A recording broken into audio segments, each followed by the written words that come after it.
እንግዲህ ተመልሳለች።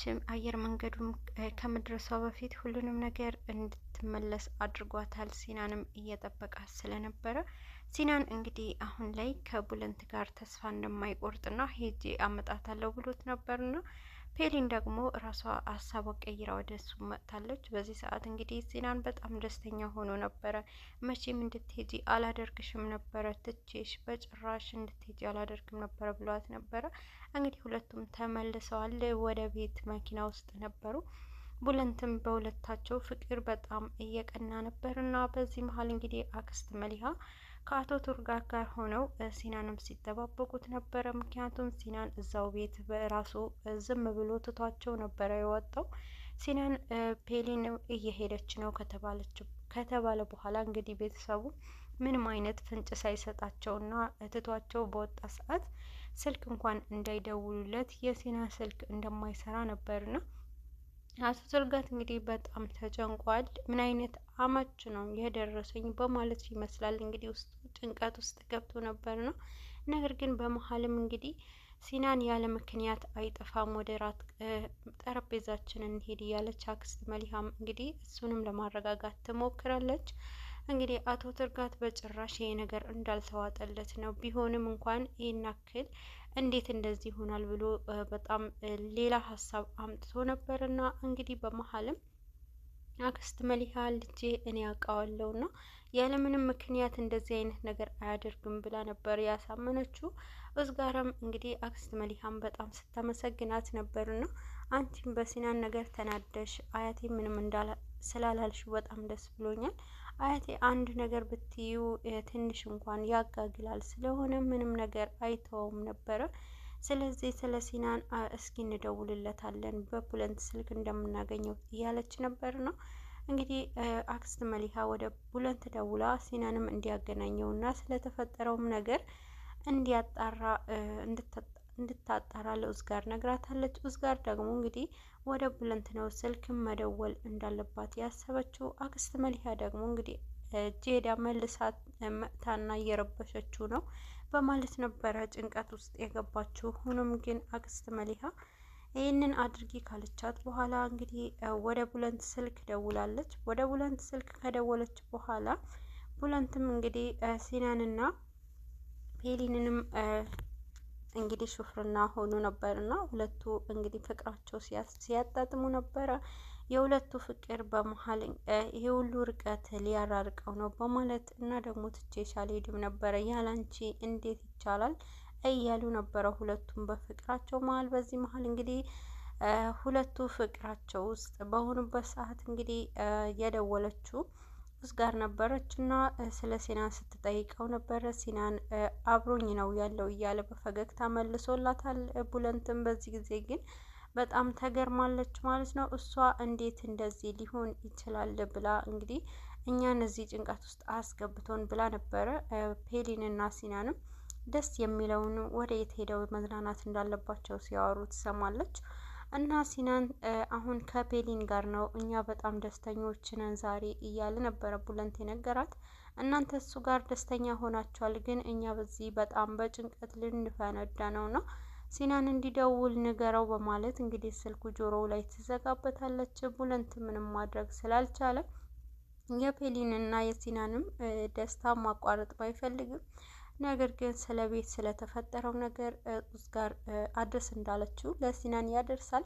ሲናን በዚህ ሰዓት ኡዝጋር እንደደወለች ከነገረው በኋላ ቡለንትም እና ደግሞ ቡለንት ይሄ ባለው ጊዜ ሲናን ረስቼው ነው፣ በጣም ይሄንን ነገር ማስተካከል አለብኝ በማለት ዛሬ እውነቱ ነግራቸዋለሁ እያለ ነበር ነው።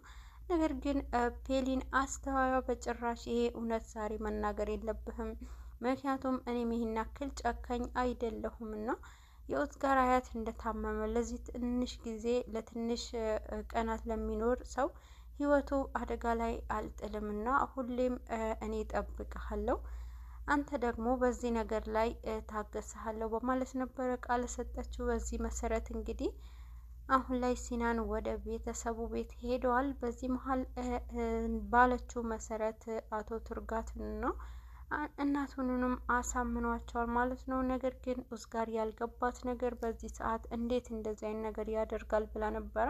ኡዝጋር እንግዲህ ሲናን ከመጣ ምን አይነት መልስ ይሰጣቸዋል ብላ ጭንቀት ውስጥ በነበረች ሰዓት ሆኖም ግን እንግዲህ ሲናን ከፔሊን ጋር እንደተስማማ ለኡዝጋር ይነግራታል። እናቱና እንግዲህ አቶ ቱርጋት በጣም ደስተኞች ነበሩና ፍቅራችሁና ትዳራችሁ በጣም ወደነዋል ያዝልቅላችሁ እያሉ ሲመርቋቸው ነበረ። በዚህ ሰዓት እንግዲህ አክስት መሊሃ ደግሞ በጣም ደስተኛ ነበረች እና በልጄ አላፍርም ብዬክ ነበርና ልጄ እኔን አሳፍሮኝ አያውቅም እንዳልኩህም ነው ያለ ምክንያት አልጠፋም በማለት ነበረ አቶ ቱርጋት ፊት ዘና በማለት የተናገረችውን። ነገር ግን ኡዝጋር አልተወችውም። እንዴት እንደዚህ ግልጽ ሆነህ ተናገርክ? ለምን አልተናገርክም እውነቱን በማለት ጠይቀዋለች። የፔሊን እቅድ እንደሆነ ነግሯታል። ሆኖም ግን ሌላ ሀሳብ ውስጥ ገብታለች። እንግዲህ ኡዝጋር ደግሞ በፔሊን መቅናት ጀምራለች እና ደግሞ ሲናን አሁን ላይ ሌላው ነገር ተዩና ስለ ባለፈው ነገር እውነቱ ንገሪኝ ብሎ ጠይቋታል። ነሲብና ሀባ እንግዲህ አሁን ላይ ልጅ ስላልወለዱ ነሲብም ከመኪና ላይ አንዲት ሴት የተወቹንም ልጅ ወደ ፖሊስ ጣቢያ ወስዶት ነበረ። በመሀልም እንግዲህ ያንን ልጅ ፖሊስ ጣቢያ ማስገባት ስላልቻለ ወደ ቤት ይዞት መጥተዋል። ቢሆንም ጎረቤቶቻቸውንም ሳይሰሙ ደብቅ ያስገባለው እያለ ነበርና ግን ደግሞ ህፃኑ ሲያለቅስ እንግዲህ ጎረቤቶቹ ወጥተዋል። የማን ልጅ ይዘህ ነው የመጣኸው እንዴ? በቃ ልጆቹ ወለዱ እንዴ ሳይታወቅባቸው እያሉ ወሬ ማውራት ይጀምራሉ።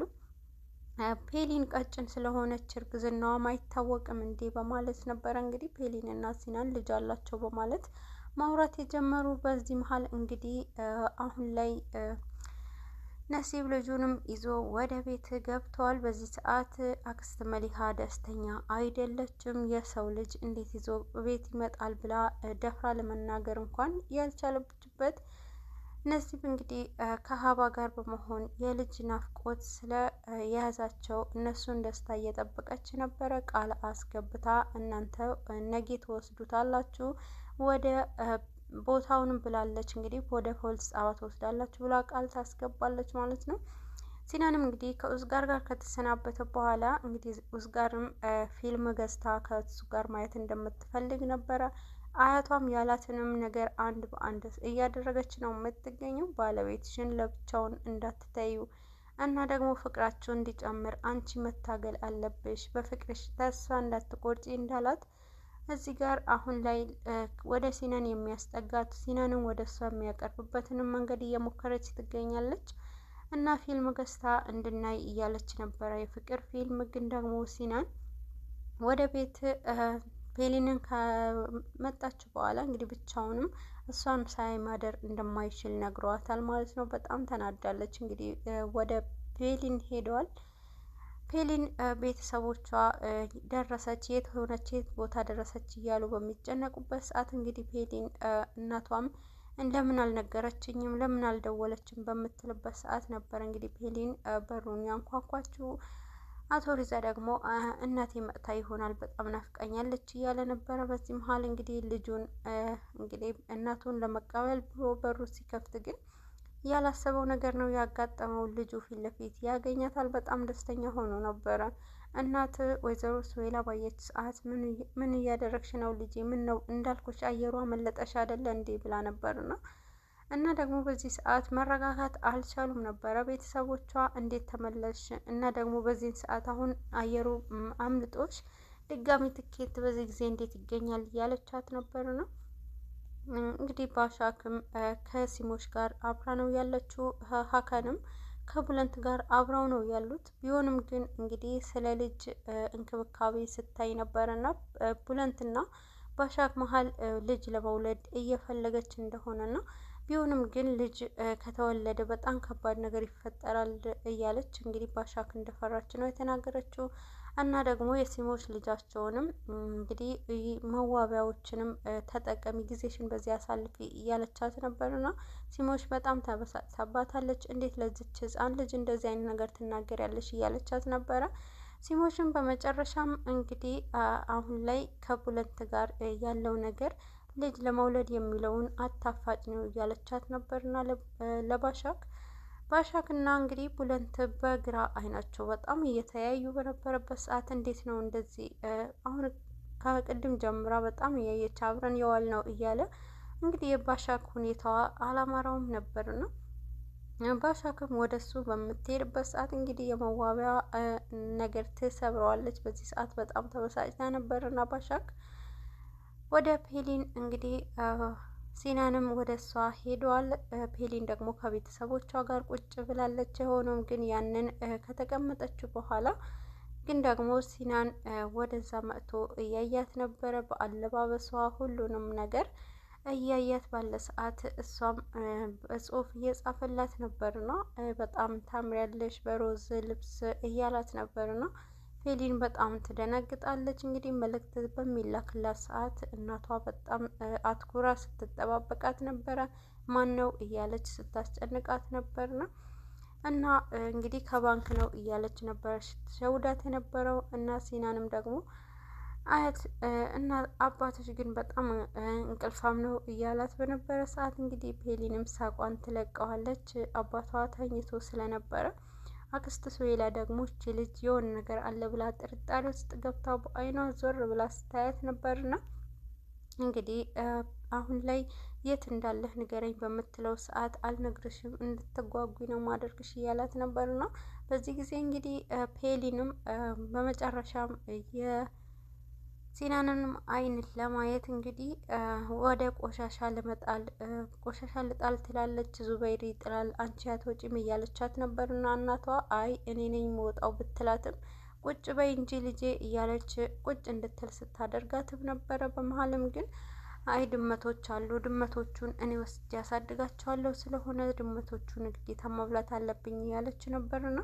በዚህ ሰዓት እንግዲህ ከሲናን ጋር ሲናንም በቀዳዳ ሲጠብቃት ከኋላ ታስደነግጠዋለች። ሲናንና ፔሊንም እንግዲህ ፔሊንም ይዞ መውጣት እንደሚፈልግ ነግሯታል ማለት ነው። ፔሊንና ሲናንም ደስ የሚል የሚያሳልፉበት ጊዜ ትወጣለች።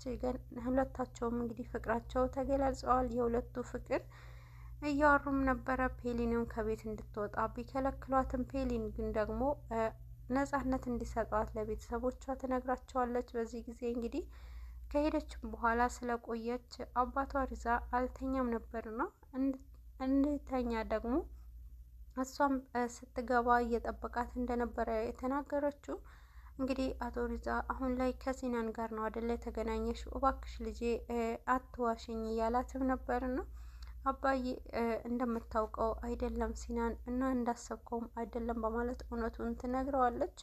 ስለሱ እውነት ብትነግሪኝ ምንም አይገባኝም እና ደግሞ እሱ እኮ ለአመታት ከሕክምና ትምህርቱ አቋርጦ እንግዲህ ለራሱ ሳይሆን ለቤተሰቦቹም አሳፍሮ ለራሱ ሳያስብ እንኳን የሄደ ነው። ነጊ ደግሞ ለአንድ ሴት ብሎ አንቺንም ትቶች ይሄዳል። ለሴት ብሎ ትቶ ያቋረጠው ትምህርቱ እንዳለ ሁሉ አንቺንም ነጌ ለሴት ብሎ ይቀይርሻል ብሎ ነበረ አቶ ሪዛ ለእሷ የነገራት። ፔሊንም እንግዲህ እንባ ተናንቋት ነበርና ያቺ ሴት እኮ እኔ ነኝ በማለት ለአባቷ ትነግረዋለች። እንግዲህ አቶ ሪዛ ሲናን ለፔሊን ብሎ ይህ ሁሉ ነገር መስዋዕት እንደከፈለ ከሰማ በኋላ እንግዲህ በጣም እያለቀሰና የአባትነት ስሜት ተሰምቶት ነበረ። ፔሊንና እንግዲህ ሲናን አሁን ላይ ፍቅራቸው በአባታቸው ተፈቅደዋል። ግን ደግሞ አክስት መሊሃና አቶ ቱርጉት ሁለቱ ፍቅራቸው እንግዲህ ይፋ እንዲወጣ የፈለጉት